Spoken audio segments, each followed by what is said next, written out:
from a Department of Defense perspective, life safety clearly is the #1 priority. And we're working for FEMA, but it's to be able to get out on the ground and be able to make sure that we're doing everything we can to save lives. And this is where DOD is all in. The senior leadership of the Department of Defense have sat down with the Navy, the Army, the Air Force, and the Marines and made sure that we're leaning forward to anticipate challenges. The Marines have got the Kearsarge and the Arlington coming in, 2 big ships with the Navy to be able to reinforce. We've got Army patrols out there doing search and rescue today. So just a lot of work by Department of Defense to be able to lean forward on this.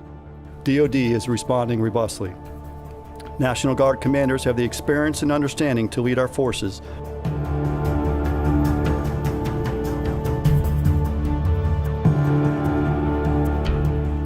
We've got our teams out working very, very closely with the state. We want to make sure the structural integrity of those dams is not at risk, and we don't see any significant challenges, but there are people on the dams right now. But the bigger question here is in the next 3 or 4 days, is all this water continues to come into all these dams, and these rivers have got 5 or 10 different dams all in line. How does that cumulative effect end up having some degree of stress on these very full rivers? We have quite literally surrounded the expected affected area with DOD capability that will be critical in hours and days following the storm's impact.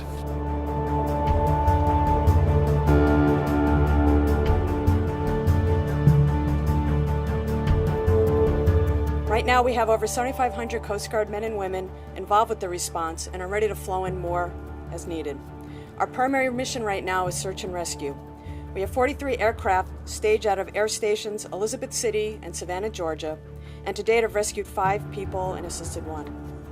We have Coast Guard personnel embedded with FEMA, Department of Defense, and state emergency operations centers to enable a coordinated whole-of-government response. We would like to remind people in the affected areas to stay off the waters because buoys may be missing or off station, or there may be submerged hazards. Stay in a safe location while Coast Guard and other state and local authorities assess the damage and disperse resources to help. If you need assistance, the best way for help is to dial 911 for the best available resources to be dispatched to your location.